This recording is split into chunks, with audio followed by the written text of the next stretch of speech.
The Akia Garnett Show. The Akia Garnett Show. Here to recreate.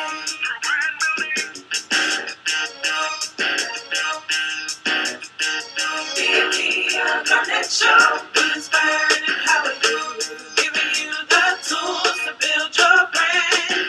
It's a new day for a new way to bring your vision to pass. Another day, here to recreate.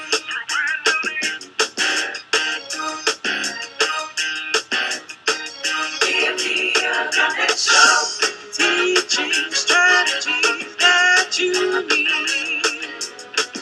Empowering you to succeed.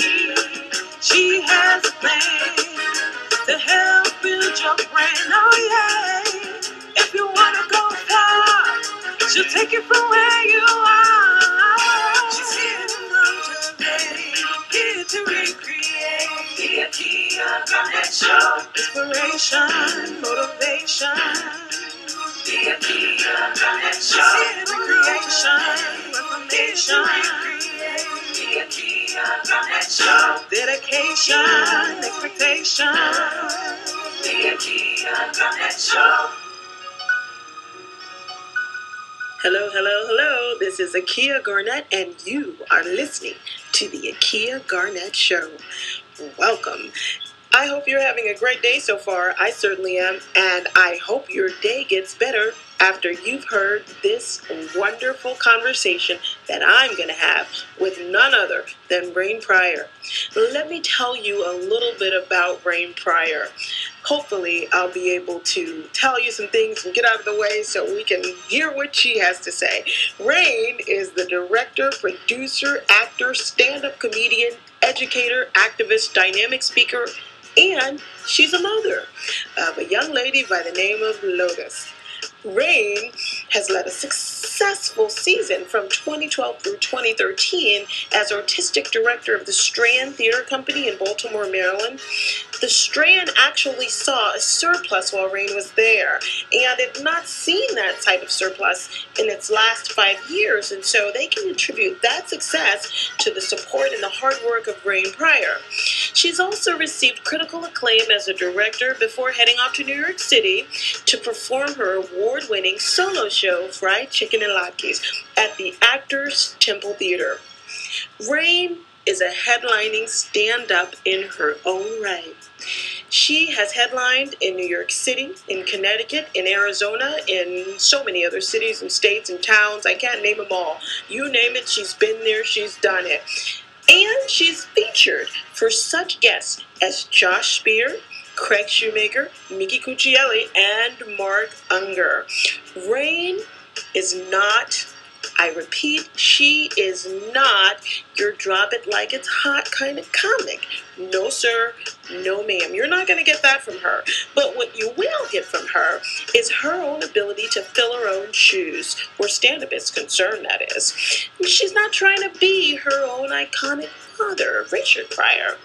Instead, her comedy attracts what she considers the suburban housewife and their husbands and so many other people from so many other walks of life. Now, making them fall in love with her is easy for her because she has such a great ability to open up her life and talk real talk. I am excited because I know that Rain has some great things that she's going to share with you. And so I welcome you, Rain, to the show. Thank you for being on the Akia Garnett Show with me. Hello, hello, Rain. Hello. You know, that's some bio for you. And from what I've known of you over the last 4 years, it barely scratches the surface, Rain. Aw, thank you. That was very sweet. Oh, how are you doing? I'm great. Awesome. You know, you show up to life every day. It's great. You know, Rain, I mean, there are a billion different ways that I can take a conversation with you I know that people are naturally curious about the fact that you are Richard Pryor's daughter. So why don't we just get that out of the way and talk about that, and then we can talk about some of the other stuff that you're doing to make and create success for yourself. Okay. So tell me, when did you realize that you were Richard Pryor's daughter?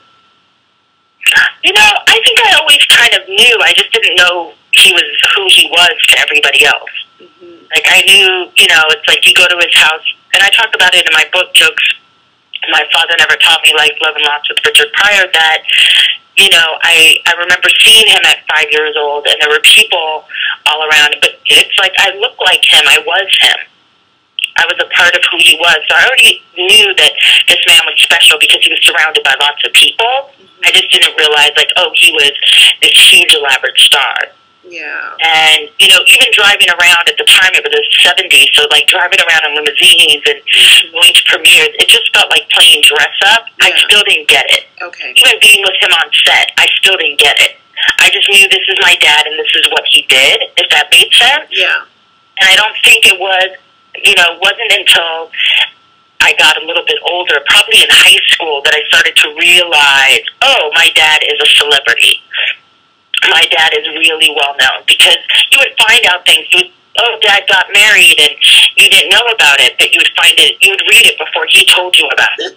You know, and then he was embarrassed that you had to read it, because he was like, oh, I should have, you know, said something. But I also think he didn't really want to be married. You know, it wasn't like this big celebration, but that's when you realized he was larger than life. You know, and on some level, like, I try to tell people, he wasn't, you know, he wasn't Cosby as a dad. He wasn't Leave It to Beaver. He was like Ozzy Osbourne on a really good day type of dad.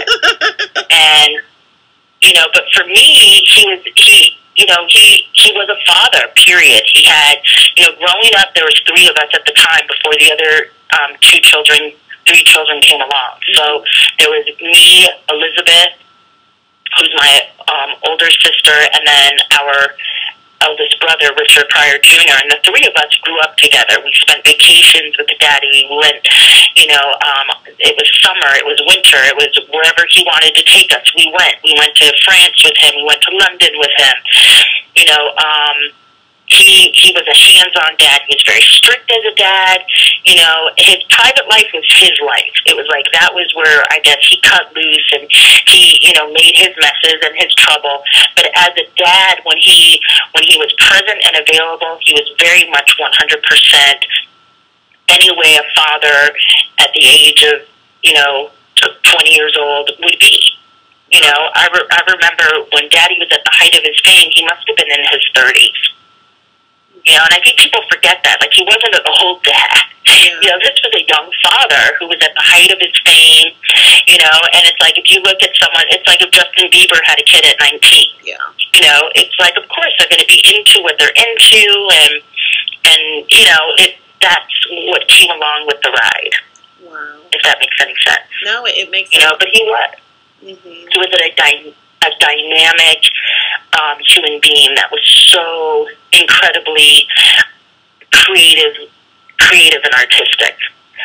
Yeah. And, you know, jumping forward just a little bit, today your father is still revered as the #1 comedian.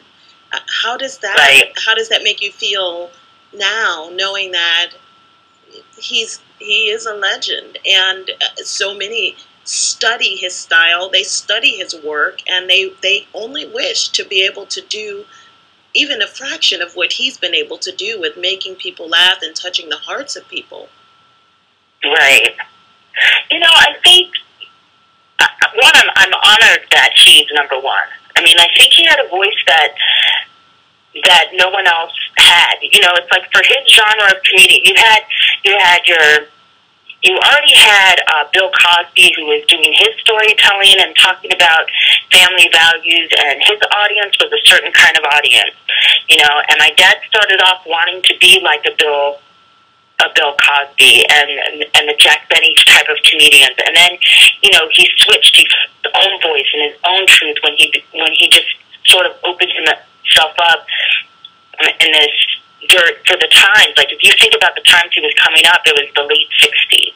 You know, it was a very different time in our American history, a very social activism time, you know, and so he knew that, and he kind of went for the jugular and stepped over the bounds. You know, it's like you have to look at the generation of comics. So Bill Cosby was of the era of that 1950s comic. So everything was very clean, and it was household, and it was very conservative. And my dad was that new branch of that new voice, which is now I'm going to speak out against the government, and I'm going to speak out against racism, and I'm going to cross that line.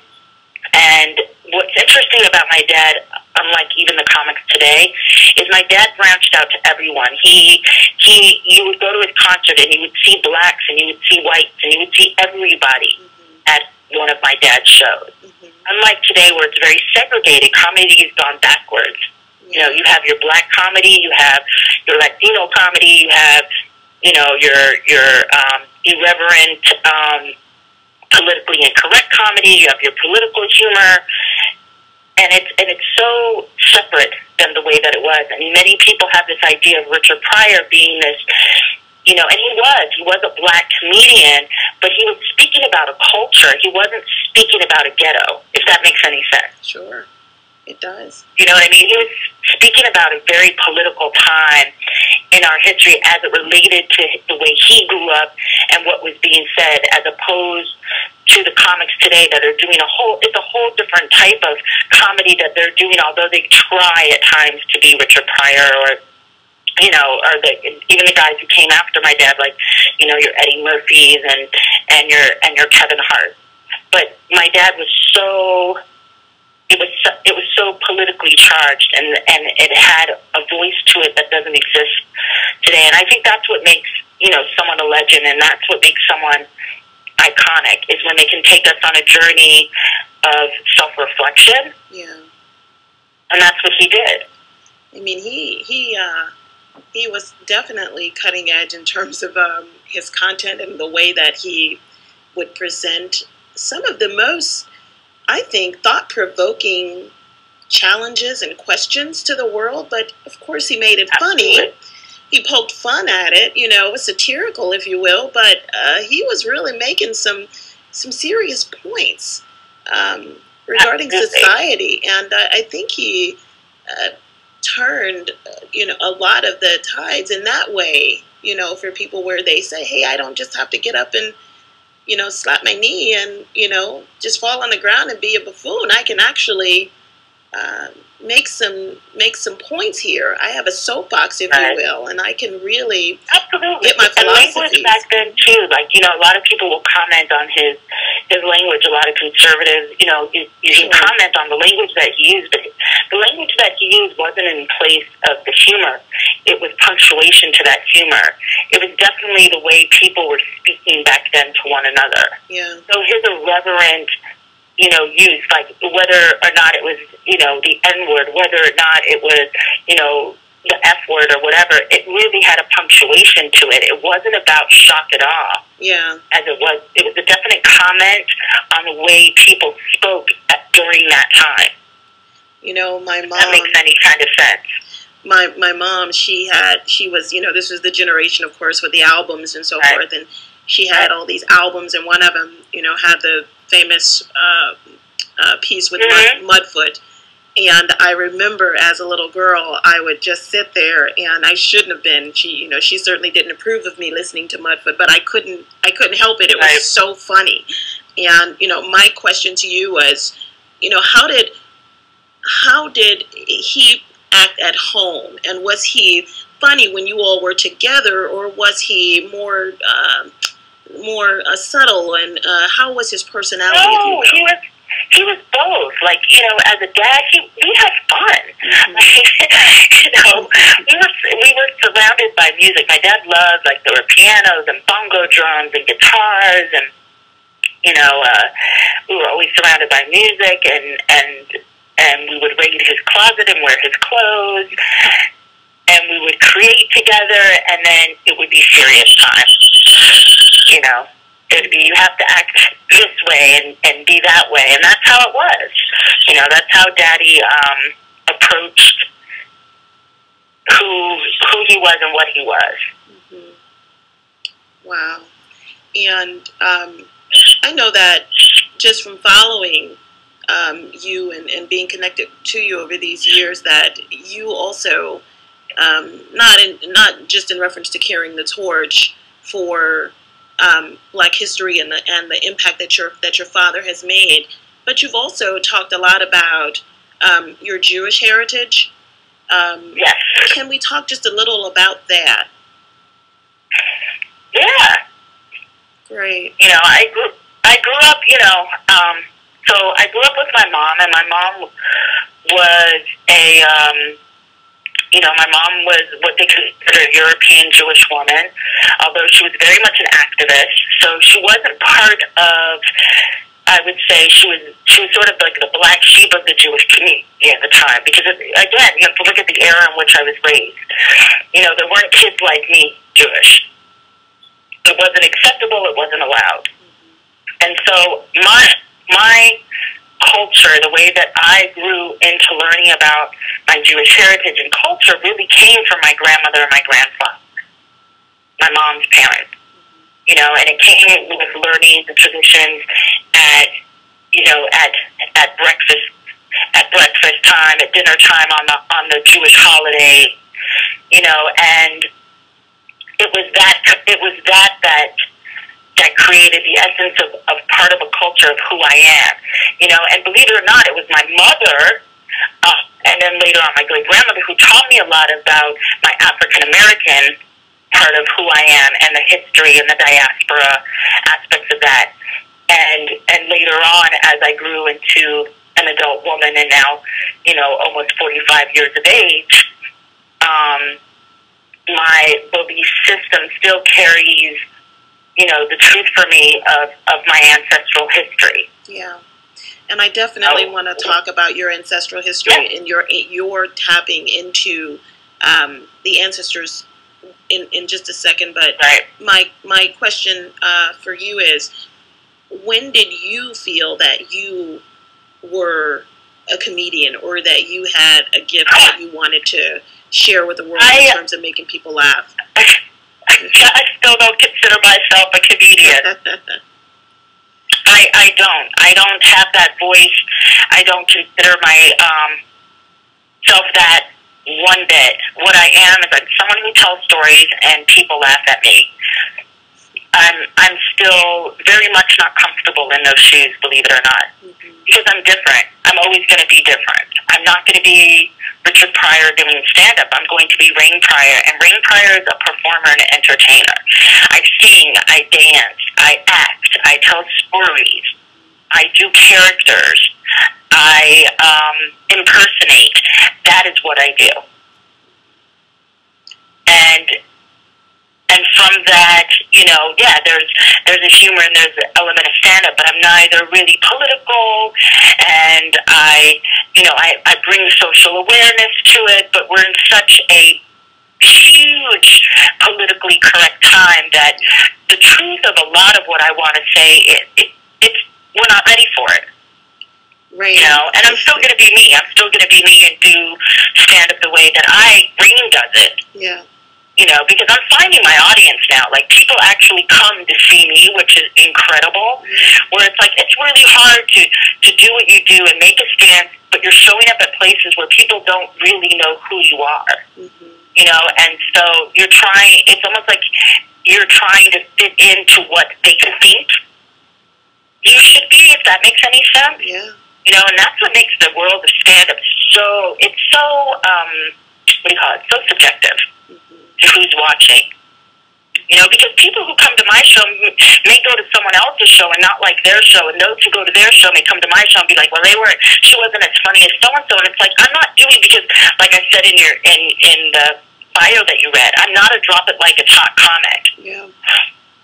You know what I mean? You're not going to see me do that. So if that's what you're coming for, no, that's where you go and you see your Moniques and you see your Simones, and that's where you go to. That is not me. Let me ask you, because you said that you don't speak your full mind. You don't really tell us what you're thinking. But I see some of your posts. Actually, I see pretty much all of them. I'm on Facebook all the time. Right. And I think you're pretty candid. So if I am candid, but I think I'm candid and it's not to be humorous. I think I'm candid in just for people to become mindful of who's around them. It's socially aware, it's human awareness. Yeah. It's self-awareness and growth. Every once in a while, if I'm working out material, I may post it on there, but then it's funny because then people who are so used to me posting, mindful kind of insights don't know when I'm actually trying to be funny. Yeah. So they get very offended at times where they realize, oh, she's working on material. Oh, yeah, I have such two different sides to myself. Yeah. I have this very spiritually aligned and very obedient side to myself, and then I have this comedic side, which is irreverent and is kind of on the edge of trying something different and wants to push your buttons, and it's completely different than my spiritual side. For me, the two don't line up. It's almost like that other part of my brain that gets to speak, if that makes any kind of sense for me. Yeah, no, it does. And yeah, I think it's I think I see from your voice out there, your brand, when you're switching gears. I see when you're in that comedic mode or that mode where you're sharing content, and then I see where you are really not saying you're not sincere in the other way, but I see when you're in your element when it comes to your heritage and wanting to make a point for people to understand why you have taken upon yourself to understand more about your ancestors and to help people understand how they should be aware as well. So talk to me a little about that, because when I see it as it's almost spiritual and religious oriented, but it's also just plain old awareness regarding your lineage. And so, what exactly is that to you? Well, here's the thing. I believe I follow Ifa. Now, you can say, okay, that's a religion. People can say whatever it is. I know for me, it's contact and it's understanding of ancestral law and universal law.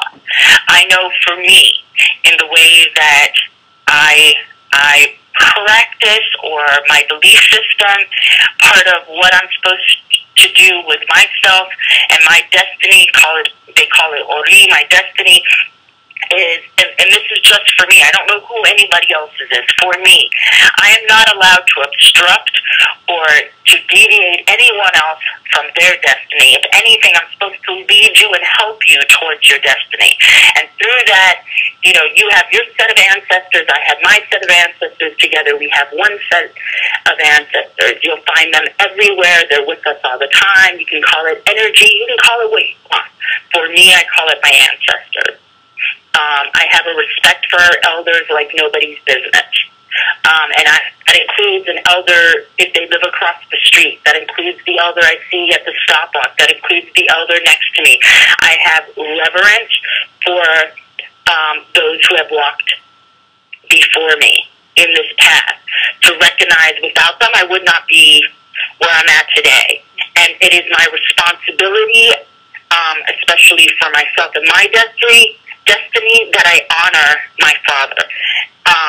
What that also means is that I also have to take on part of his karma, unfortunately, but that is part of my spiritual path, and that also allows me to be a better parent, because I don't want Lotus to be left with that. I don't want my child to be left with a karma and ancestral energy that she has to clean up behind me. I want to leave her with a different kind of responsibility, which is to adhere to her destiny and to help others also to fulfill theirs and to be a responsible member and a conscious member of society. And also what it has taught me is that to be truly African doesn't mean I need to wear dashiki. It doesn't mean I need to know African dancing, although I do. But what it means is that my bloodline and who I am is truly African. That I respect it. That I really understand the history of our diaspora. You know, and that the color of my skin doesn't make me any less African than anybody else. And have you, in your life, had people who questioned your authentic blackness? Absolutely, all the time. Our own community does that all the time. And this is, this is part of what I teach. I mean, I do sometimes get asked to speak on post-traumatic slave syndrome, believe it or not, and race, being a black Jewish girl. And so I talk about it a lot because I seem to get it more from American blacks than anybody else, which is I can't possibly, be black. And it's all it's all a post-traumatic slave system. It comes from, and we know this already, it comes from being placed, if you had lighter skin in the house as though you were better, but that was all a divisive plan to keep us separated and to keep us from communicating and building together as a community, and as a tribe. And because I recognize that, it is not for me to be angry at those who think that way. It is my responsibility to try to enlighten people about why they think that way consciously and to change it. Because once we start to change it and we learn really from where that is in our history, we change ourselves, we change our own destiny, and we reach our true potential as human beings on the planet. And let me ask you, what pushed you in the direction of the path that you're on spiritually? Was there something? Was there some? There was something. There was something. When Dad died, I lost all hope and faith in anything. I could not believe that I could not help him. I could not believe that God would place in my path obstacles that I felt at the time I could not overcome. And I was very angry with the concept of God. And believe in anything. Because I prayed, I tried, I did the right thing, I led the right kind of lifestyle, and I just could not understand